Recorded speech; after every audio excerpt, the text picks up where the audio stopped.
Welcome to today's Explainer. We're diving into a massive, genuinely empowering shift for educators. We're talking about the transformation from simply planning day-to-day classroom activities to actually designing deep, conceptual learning environments. The research shows that moving to inquiry-based design isn't just about downloading some new lesson template. It requires a profound shift in how teachers understand knowledge, curriculum, and their own dynamic role in the classroom.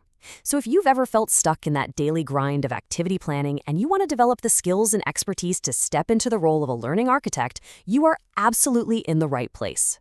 Okay, let's look at our roadmap for today. We'll start with the shift from activities to architecture, explore the 10 essential capabilities, and unpack diagnostics and PCK. Then we'll tackle scaffolding and true agency, check out the theoretical blueprints, and finally map out the pathway to mastery. All right, Section 1, from activities to architecture. Let's kick things off with a major paradigm shift. We need to completely redefine what a unit of inquiry actually is. Think about the standard, conventional lesson plan flow. It almost always starts with, what am I teaching tomorrow? Then, what activity will we do? And finally, how will I know they understood it? And hey, I want to validate this right out of the gate. This is exactly where so many incredibly hardworking teachers start, usually while chugging their third coffee, just trying to survive the week. But here's the thing. This framework essentially treats learning as just a chronological sequence of interesting tasks. It makes the teacher a planner of activities rather than a facilitator of knowledge building. Now, there is a stark contrast between topic-based planning and concept-based planning. Getting your head around conceptual thinking is honestly perhaps the biggest transition a teacher makes. A topic is simply a noun, like migration. A topic invites the question, what should we teach about migration? But a concept sounds more like movement of people is shaped by interacting environmental, political, and economic forces. See the difference? That conceptual framing completely changes the game. It prompts the teacher to ask, what relationships do we want students to understand? Inquiry isn't just a string of activities, it's an architecture for thinking over time. Section 2, the 10 essential capabilities. To actually make this leap from daily planner to architect of learning, we have to open up the educator's toolkit and look at the specific skills required. A teacher's whole orientation has to shift. Instead of just covering topics, inquiry designers identify enduring concepts. Instead of asking questions merely to check if students did the reading, they use questions to blow wide open entirely new intellectual territories. Instead of expecting students to rigidly follow a sequence, they design opportunities for meaningful intellectual choice. And, maybe most importantly, instead of just stubbornly following the lesson plan, the expert inquiry teacher dynamically adapts to student thinking. It is a total shift from rigid execution to responsive facilitation. Section 3, Diagnostics, Questions, and PCK. So, to actually adapt to student thinking on the fly, teachers need a deeply specialized, highly professional type of knowledge. This is where Lee Shulman's brilliant concept of pedagogical content knowledge, or PCK, becomes absolutely vital. Shulman pointed out that effective teachers need way more than just subject knowledge paired with some generic teaching methods. A teacher simply cannot respond intelligently to an unexpected student theory about ecosystems or fractions unless they possess a really sophisticated understanding of both the discipline itself and how learners typically process and misunderstand that specific content. Let's break down those requirements a bit more. Teachers have to act as real-time diagnosticians. They need the expertise to anticipate common misconceptions before they even surface in the classroom. They need a mental library packed with powerful analogies and representations. They have to map the developmental sequences of how understanding actually forms, and then actively design specific classroom experiences that destabilize those misconceptions. The entire unit develops through the interaction between the intended curriculum and the students' emerging and frankly sometimes messy ideas. Which brings us to a vital truth. Inquiry demands more teacher expertise, not less. I really want to emphasize this because there is a super persistent myth out there that inquiry means the teacher just sits back, gets out of the way, and lets kids Google things for an hour. That literally could not be further from the truth. Designing and managing these learning environments is highly complex, deeply professional work. And a huge part of that expertise is knowing exactly how to ask the right questions. For example, consider the question, what are the 3 states of matter?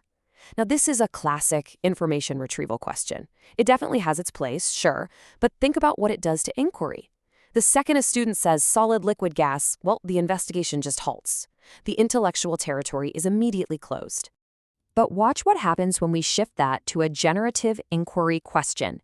Something like, why can the same substance behave differently under different conditions? Just look at what that does. You can't answer that through simple recall.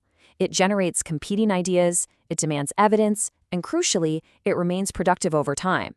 Teachers need incredible expertise to design these kinds of questions and to help students progressively formulate better questions of their own. Section 4. Scaffolding and True Agency.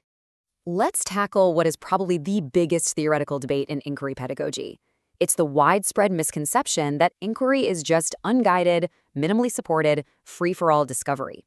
Critics drawing on cognitive load theory, folks like Kirshner, Sweller, and Clark, have rightly argued that novices cannot efficiently discover complex disciplinary knowledge without substantial guidance. And you know what? They are completely right. As researchers like Hamelow-Silver point out, well-designed inquiry is heavily scaffolded. True inquiry relies on models, worked examples, graphic organizers, many lessons, and carefully curated sources. The whole goal is to provide temporary, cognitive, procedural, and social supports so the students can actually do the heavy lifting. This naturally brings us to a really crucial distinction regarding student agency. False agency is the belief that students should simply choose whatever they want to do. But true agency is what we call bounded autonomy. It combines high intellectual freedom with strong conceptual boundaries and expert scaffolding. The real question isn't teacher-directed versus student-directed. The question an architect of inquiry asks is, who is doing which part of the intellectual work at what moment, and what specific support does this learner currently need? Section 5. The Theoretical Blueprints. Let's anchor all of these practical classroom strategies in the foundational blueprints of educational theory, because knowing why we do this validates our entire approach. First up, we looked at John Dewey and pragmatism. Dewey taught us that true inquiry does not begin just because a teacher designed a fun activity. It begins when people encounter a genuinely uncertain or problematic situation in their own experience. Experience and uncertainty have to drive the investigation, not just keeping kids busy. Next, we bring in Jerome Bruner's structural learning. Bruner shifts our focus completely away from just accumulating disconnected facts.